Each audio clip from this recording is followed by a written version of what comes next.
celebramos o segundo domingo da Quaresma.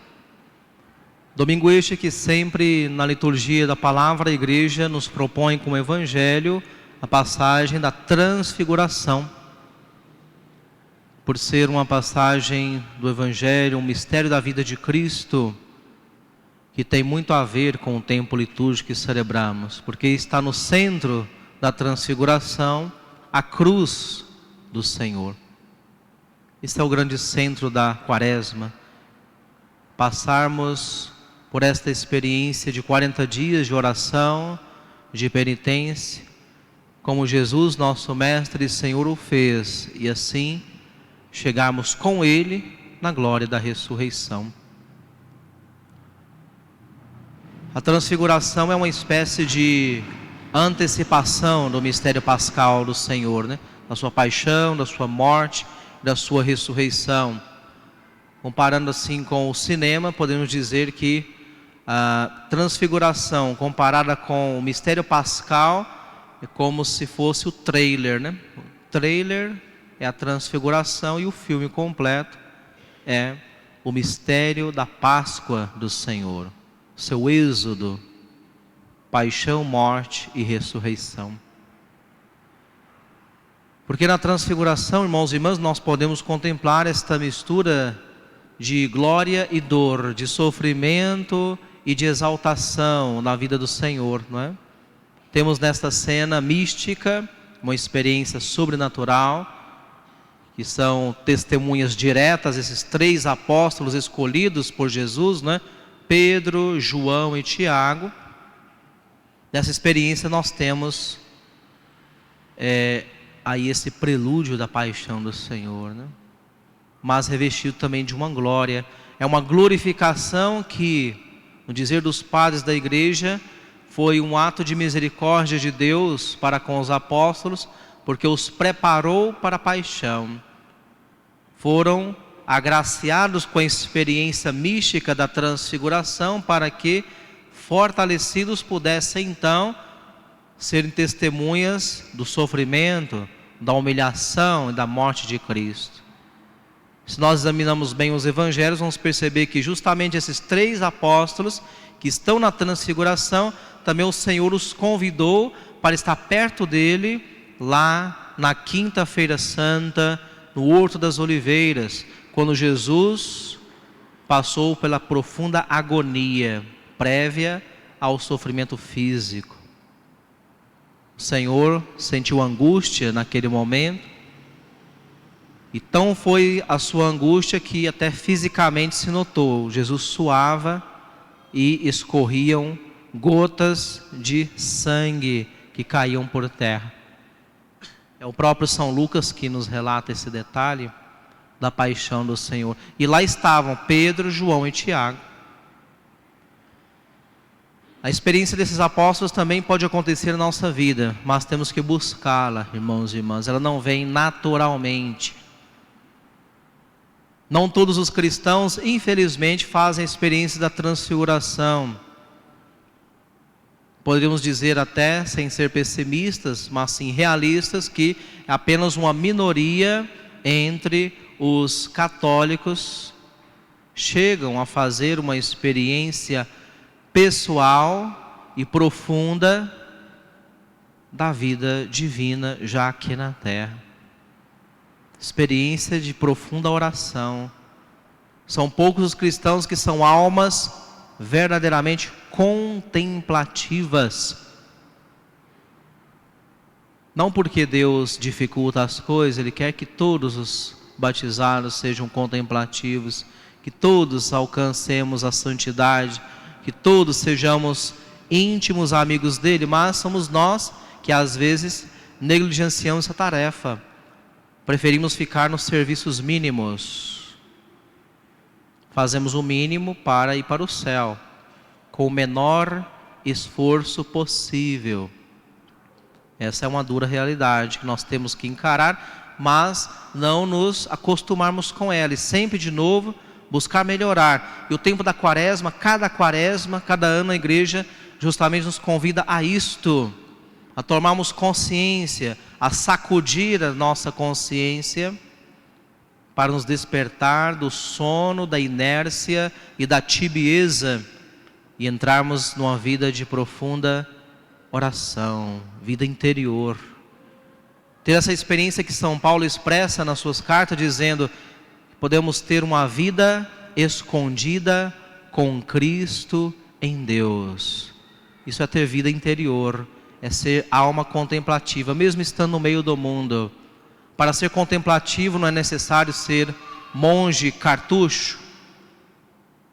Os monges cartuchos são chamados à vida contemplativa e eles vivem um regime de oração, de silêncio, de afastamento do mundo, que facilita esta contemplação. Mas nós, que não temos vocação monástica, o que faremos?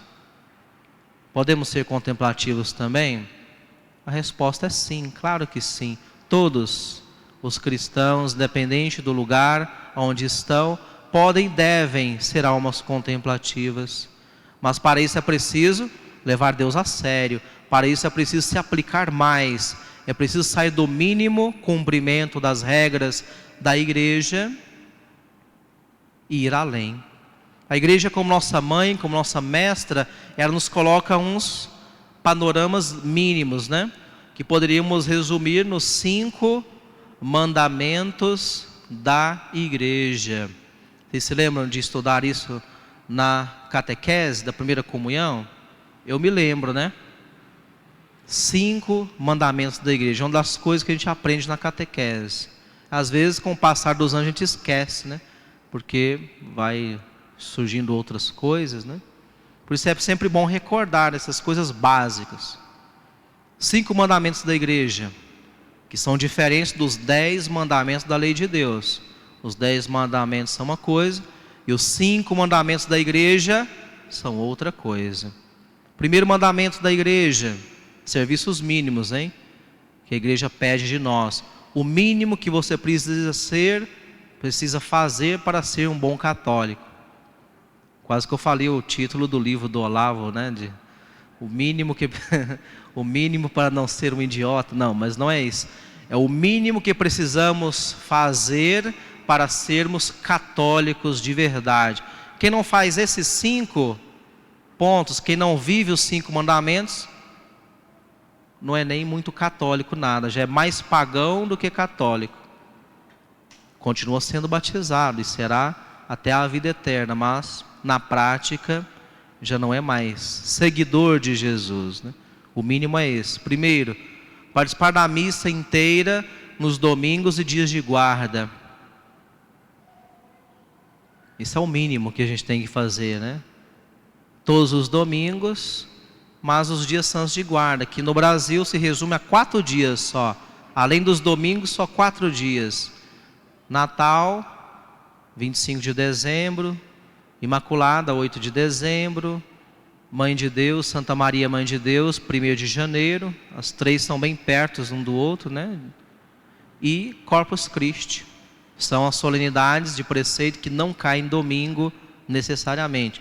Pode acontecer um ano que caia, né? Mas sempre se celebra nessa data fixa. Então é isso, é o mínimo. Depois, comungar pelo menos uma vez no ano. É o mínimo que a igreja nos pede, nos manda comungar pelo menos uma vez no ano. Em que ocasião? Na Páscoa. Porque é a festa mais importante da igreja católica. A Páscoa da ressurreição de Jesus. Depois, confessar os pecados na confissão sacramental pelo menos uma vez no ano. Também é o mínimo que a igreja pede para nós, né? Quem não se confessa nem uma vez por ano, então não está muito católico mais, né? Tem que passar por uma conversão. 4º mandamento: fazer penitência nos dias previstos, jejum e abstinência de carne. Não comer carne. Quando não comer carne? Todas as sextas-feiras do ano, mais quarta-feira de cinzas, e pronto, né? Sexta-feira da Paixão já é sexta, então todas as sextas mais quarta-feira de cinzas, não comer carne. No Brasil podemos substituir ainda isso, né? Se deu uma sexta e tal, e rolou um churrasco, né? O famoso churras sextou, né? Hashtag sextou, churrascão, pá, e aí? Substitui por outra coisa, reza o terço, faz a via sacra, faz uma visita ao Santíssimo, dá uma esmola para um pobre, e assim, come chuchu, por exemplo, no almoço, daí já vale de penitência com umas 3 ou 4 cestas, no mínimo, né? Comer chuchu. É uma penitência das mais brabas que tem. Então, penitência. O mínimo que a igreja pede. O jejum, só 2 dias no ano. A igreja nos manda fazer jejum. Quarta-feira de cinzas, sexta-feira da paixão. Só 2 dias no ano. E tem gente que não dá conta. Chega na sexta-feira da paixão, dá uma loucura por causa de carne que parece uma onça pintada, que ficou 30 dias amarrada sem comida, né? Fica numa loucura, tem que comer carne de qualquer jeito. Só 2 dias no ano. Jejum e abstinência. Isso é o mínimo, né? Depois, já falamos de quando? Já perdi as contas aqui. Missa inteira aos domingos, comunhão uma vez por ano, confissão uma vez por ano, abstinência. E o quinto, ajudar a igreja nas suas necessidades materiais. Ou seja, devolver o dízimo, dar a sua oferta nas missas, ajudar nas campanhas, nas festas, nas barraquinhas e assim por diante. Na medida das nossas possibilidades, na medida da nossa capacidade, né? O poder aquisitivo no Brasil caiu drasticamente, né? Faz 2 dias, porque agora o preço da gasolina está uma coisa assim considerável, então preciso quase hipotecar a casa para encher o tanque do carro, né? Mas ainda podemos fazer, né? Nem tudo está perdido, vamos lá, né? Não vamos deixar de dar o dízimo, porque senão aí a gente vai ter que fechar tudo, né? Aí apaga e vamos embora, né? O último que sair apaga a luz e vamos embora. Irmãos e irmãs, o mínimo que a igreja nos pede é isso. Mas não podemos nos parar nesse mínimo, precisamos avançar mais. Deus nos pede um pouco mais de generosidade, um pouco mais de oração, um pouco mais de penitência, um pouco mais de caridade com o próximo, um pouco mais de luta contra os nossos vícios, nossas más tendências, nossas más inclinações. Precisamos, irmãos e irmãs, avançar mais para podermos ter condições de fazer essa maravilhosa experiência de Pedro, de João e de Tiago, de estarmos no Monte Santo, contemplando a Deus cara a cara, já aqui na terra, e contemplar o Pai através daquela voz, este é o meu Filho amado, e contemplar o Espírito Santo, que ali em forma de nuvem se apareceu para os apóstolos, e contemplar a Jesus glorificado e sacrificado, sendo rodeado por Moisés e Elias. Que desejemos, irmãos e irmãs, fazer essa experiência. Na antífona de entrada da missa nós rezamos: procurarei o seu rosto, Senhor, vultum tum domine requiram.